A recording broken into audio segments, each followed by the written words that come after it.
Hello, guys. We are back for another episode of What Are We Truly Passionate About? A podcast where I try to figure out what I'm actually passionate about. Words are so hard today, so I'm already imagining this being a little bit choppier than I would like it to be, but I keep stumbling over all of my words. I don't know what is happening. The talking gods are not on my side today, but we're going to push through and prevail, starting off by recapping the week. This is honestly such a perfect way to do it because even though this is not the perfect condition for podcasting today, I feel like, I don't know, got up, I wasn't really feeling it at first, but I really pushed myself to do it because I know afterwards I feel really good about it. And I'm kind of all about filling up my own cup. That's kind of been my biggest thing lately, especially because, like I said, I've had a couple weeks where I was kind of feeling down. You know, I'm going on this downhill spiral, kind of just like going through the day-to-day motions. But I don't feel like I was really being as attentive to myself. So lately I've been trying to go back and really make sure that I am spending time with myself and doing things that will make me feel better. Lately, one of the best ways to fill my cup has been doing daily serotonin boosts. So each day I've been trying to do one thing solely for myself because I know it's going to make me really happy, regardless of what it is. Example being, you see my little plushie that is on my mic. Only if you're a video watcher, unfortunately. But I've been collecting like a bunch of little blind boxes and I feel like it makes me so happy. It's healing my inner child and I have adult money. So if I want to go to the mall, stop at one of those kiosks. My parents never let me do that growing up. So if I get to do that and just buy something that's $4 that I know is going to make me smile, whatever. And I don't do it very often because I actually hate going to the mall. But that is an incentive, you know? I know for a fact I might not have a good day trying on clothes, can't find something I love, but I will in fact be buying a little Sunny Angel and it'll make me happy. This one did not make me very happy until I found out that there was a magnet. So I've seen these little bag charms and people always stack them and I thought they were cute, but knowing that there's a magnet and now it has further use, great. Because that's the thing. I do kind of feel bad about my overconsumption in certain capacities because it's like, yeah, is this like useful? No, but also, does it make me feel better? Yes. Right now I have like a little DIY that I'm thinking about. So they will eventually have a use. This is not in this specific moment, but so be it. I don't know why we have to be a group of people that constantly go out of our way to yuck people's yums.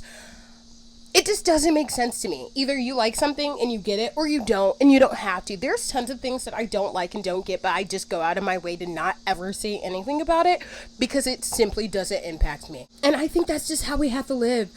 So, I don't know.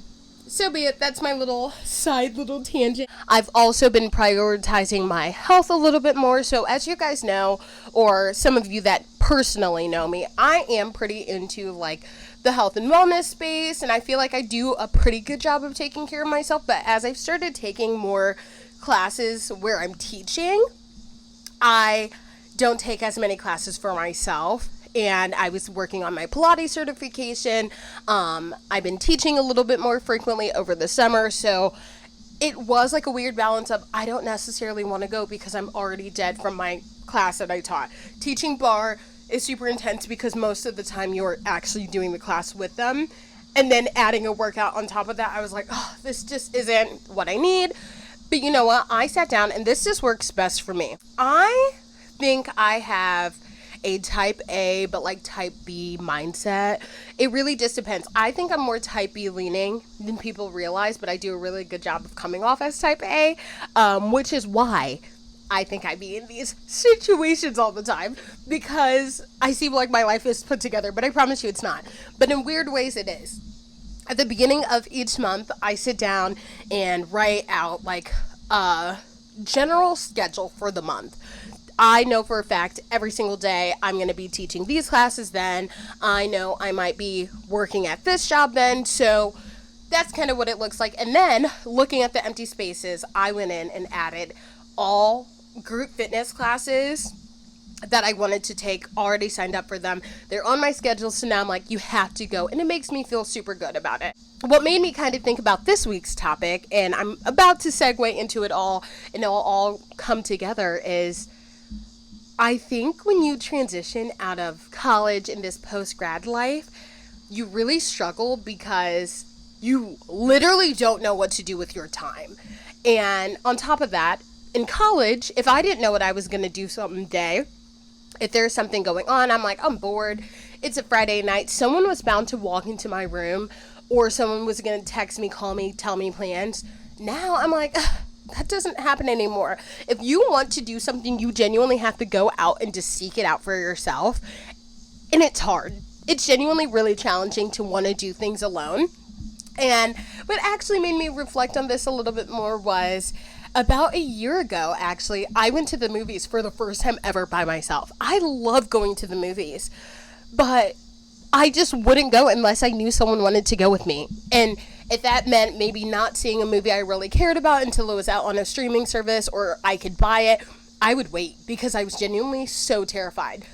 And then I realized I don't actually care about anyone in the movie theaters. So therefore, if I walk in by myself and I sit by myself, no one's going to care. And I did that. And that made me really happy. So now one of the ways I find myself constantly filling up my cup is I actively seek going to the movies. It's more of I actually don't care if you would like to come with me or not. You can, but I'm going. Or sometimes I wake up.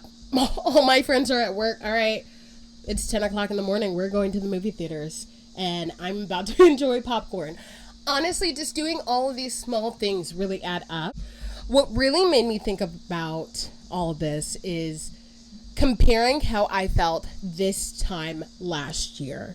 Last year was my first year teaching, and I was entering summer break. And that was the first time I realized, like, oh my goodness, like, what can you do with all of your time?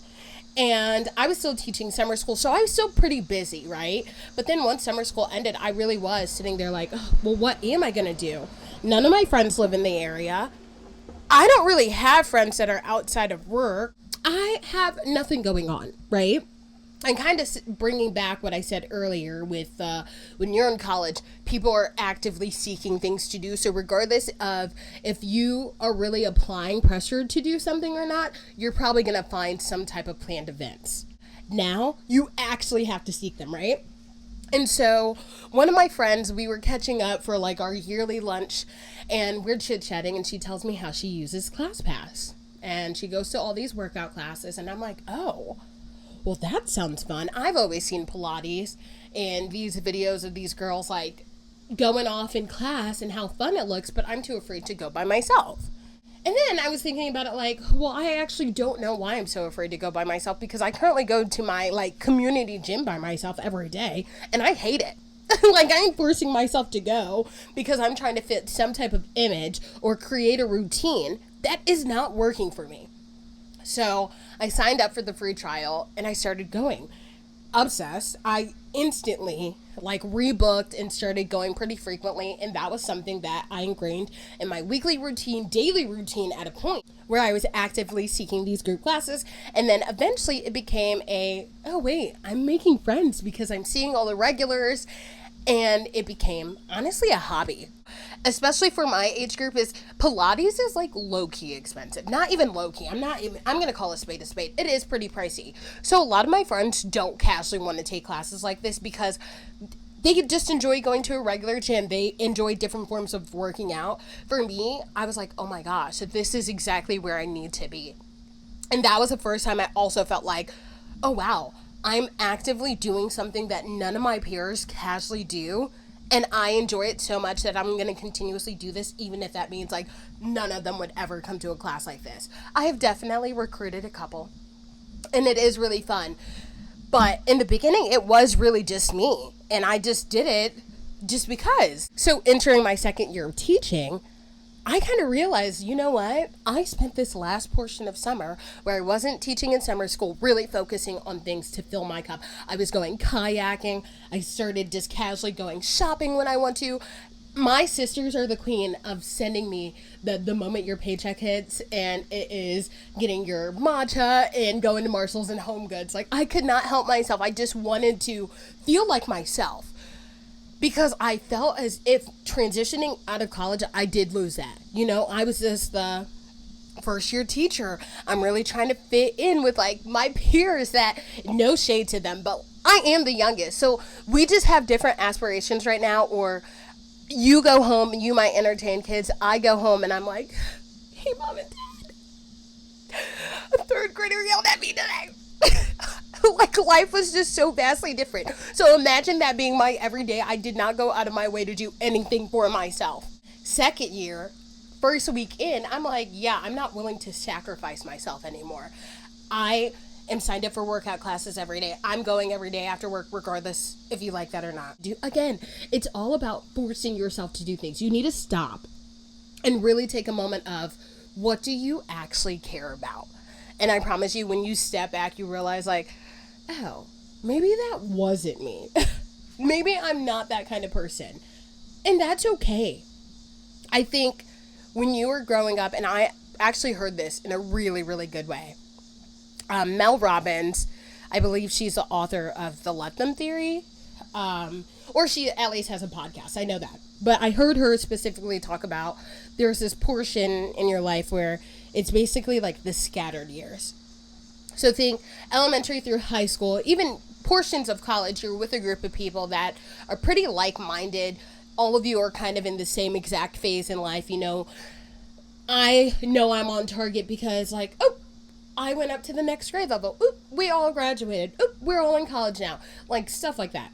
Versus when you leave college and we all disperse, right? Because when I first moved back to St. Louis, I was the only one who lived in St. Louis that I was actually close with in my head, you know? So I was like, oh, okay, well, this is a shock for me because I've, for the last 4 years, was technically alone, like away from family, but I was never alone because I was in a sorority. I met a bunch of people. Life was honestly pretty swell for me. Coming back, I was like, oh my goodness, this is not very fun. You definitely do make friends. But making friends in your 20s is way harder. And that's like another part of it, right? Essentially, the whole idea of this like scatter effect is realizing that you're actually alone. You know, everyone's moving. Some of your friends are starting jobs. And even thinking about it, I seemed pretty comfortable that first year I got out because like I had a job before I graduated. I had 2 jobs actually. Like I knew for a fact I was leaving college very secured, right? Had a job. I felt pretty comfortable with my living situation. Like there were so many good things ideally right out the gate. But then when I had a moment to reflect and I was like, well, actually maybe I am behind. Some of my friends are moving to different states. They have apartments and they might get paid more than me. All these like random new comparison thoughts are happening. And then there's the other side of it where it's just like, okay, well, that person's a mom. I'm not a mom, so that's great for me, right? Or that person's getting married, and I'm still single. So you are now, like, comparing yourself like no other. But you know what? I had a conversation earlier this week with someone from college. Sess, if you're listening to this, I don't think you realize how much this conversation impacted me. But honestly, my whole goal behind this podcast is just for us to realize that we're not as alone as we think. All of us are going through this weird transition period, and we're just too afraid to admit it, honestly. But the moment you are willing to have these conversations, so I brought up exactly how I was feeling. I'm stuck. I don't know what I want to do in life, yada, yada, like telling my little sob story moment. And that resonates with people because we're all in the same exact position. Like if you really start paying attention, like I said last week, some of your peers are actually not doing as well as you think they are. Like we're all kind of putting up a facade. Honestly, if you're looking at their social medias too, social media is so fake. Like prime example for me, I could always post like I'm living it up. And then meanwhile, I'm like in my bedroom, like, oh, another boring day. I just got one good Instagram picture that I can post. Super misleading. So now having to actually like seek out friends, right? Because again, it's really hard when you do have this idea of like what you think your life should be. And then it's just like, oh, like I'm just feeling really like to myself. Again, that loneliness epidemic or whatever people want to call it. If you actively seek new activities solely for yourself and to fill your cup, I promise you new people are going to come in your lives in a plethora of ways. regardless of if it's through work. One of my close friends that I made initially within that first year of teaching was solely because she was around the same age as me, and we both were willing to have these open conversations with each other about the way that we were feeling, same issues, and then it just transpired to something bigger. Love that. But obviously, when you're not meeting friends at work, how do you meet friends in other settings? That's why I said you need to pick up hobbies solely for yourself and not because of your friends. Because I kid you not, no shade, I love when my friends come to a workout class with me, but if they come to a class with me, I'm not going to talk to other people in the room. I'm more inclined to just talk to them because I already have comfort with our relationship. You're not going to grow. Because I was constantly you know what? It's okay if no one wants to come with me. And I started seeing those same faces. I did make friends because of it. We started adding each other on social media. Now we'll go out for a casual lunch, go to the markets, do something super random. But you're meeting people because of new common spaces, right? I think one of the hardest things is finding a third space when you're in this weird transition period. For me, thinking about that, if you are only going from work into home, you're missing out on so much. So thinking about my weekly engagement challenge, I was really excited about this because last week I actually completed it and felt really good. I went to a burlesque show actually with new friends. Super fun there, right? I would not have gone with this group of people. Again, I did not push myself last year. So that's amazing. I'm actively hanging out with all new people. We go to this burlesque show, and I've actually been there before, so this is not my first rodeo, but I did tell myself, I'm not going to get on stage, I'm not going to do anything. Nowadays I kind of feel like I'm a little bit more reserved, and I get nervous. They're who wants to volunteer? You need to raise your hand. Look around the room, not a single soul is willing to put their arm up. And again, that challenge I made last week, do something that scares you, and I'm it does kind of scare me, because this is not the crowd that I would want to do this in front of. They're not super lively. And I don't know, you kind of get nervous, especially I do think I do a good job of always translating the type of person I am in most settings. But I do feel as if, your first time hanging out with someone in a very different setting than when you would normally hang out with them, you are kind of a little I'm a little shy. But it's still so fun. I don't know. So I get on stage, and I honestly was so excited about it and so happy. And I was this is my challenge moment. I'm doing something out of my comfort zone, pushing myself to do something scary, quit stalling. So that was that completion. But thinking about this week's goal, I want us to find a new hobby. And finding new hobbies are really hard, or I want you to hone into your hobby. If you don't have something that you do maybe on a weekly, daily basis, something that is solely for yourself, I want you to find it. For me, obviously, you guys know I'm into fitness classes. Now I'm a little Sunny Angel collector. So I am always actively seeking ways to go get new pieces for my collection. I might have done something crazy, but we can talk about that on a later note. For me, one of my personal hobbies that I'm more comfortable with sharing to the world is I actually do my nails all the time. And I'm good at it. I'm no longer going to sugarcoat it and be whatever. And the reason I feel I need to start really owning it is anytime I'm out with my friends and someone's oh my God, your nails are so cute. They're always and she does them by herself. And why don't I hype myself up? That is the one thing I am willing to do, sit down for hours and just show off my creative ability. And I'm not distracted by anything. I can't pick up my phone. I'm usually not talking to people. I tend to usually just sit and do something that I care about, watching a show. So I don't know. I just want you to find something that's going to bring you joy every single day or once a week when you can do it, knowing that, hey, that's a great way for me to separate from everything that I'm going through. Because like I said, I think when you are forcing yourself to do things solely for yourself, a lot of good benefits come from it. And I'm hoping that maybe you can eventually meet a new friend. And again, the whole purpose of this is just for us to realize that we're not so alone. So tons and tons of activities out there. I thought about even being chuggy and trying to pull up a list of different hobbies, but I don't really see the value in that. because I probably would have only chosen things that I liked to talk about. So just seek something that can be beneficial for you so that you don't feel as if you are stuck in between the world of either being stuck at home and work, and it kind of creates a third space. Or honestly, that's the biggest part of it. Find something that requires you to get out of your house. I think that's something I really fall victim to nowadays. I am really just a homebody, and I swear this is where the whole line of like, do you really have anxiety? It is. I don't feel like I have anxiety when I get to the place. It's the leading up to it. It is so hard for me. So honestly, if you can just like seek out one new place. For me, one of the new hobbies that I've clearly picked up is podcasting. So like, I actually don't care if the conversation isn't what Billy Bob over there was going to perceive, because for me, it's just a way for me to speak and use my voice and just talk. I think it takes a lot of courage in any setting for you to put yourself in a position to be perceived, and this is literally my biggest fear.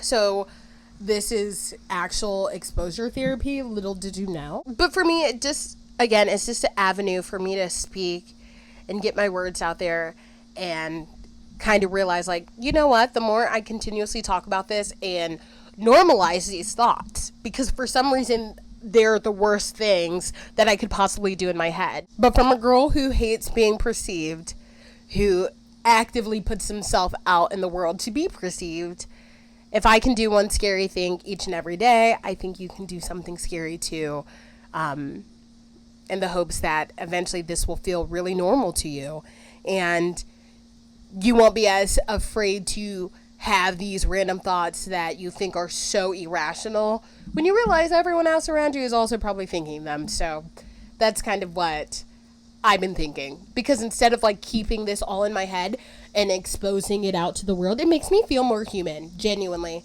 because I sometimes am like, you're so crazy for those thoughts. Like, that's not normal. And then literally the moment I share these stories, I get responses from people where it's just like, no, actually, I felt that way too. So that just makes me really happy, because that's honestly the goal of this all. So again, I don't know if we really figured out what we were passionate in, but I hope we are getting closer and closer to that. So we're closing out today. Thank you guys for listening, and I will see you next week. Bye.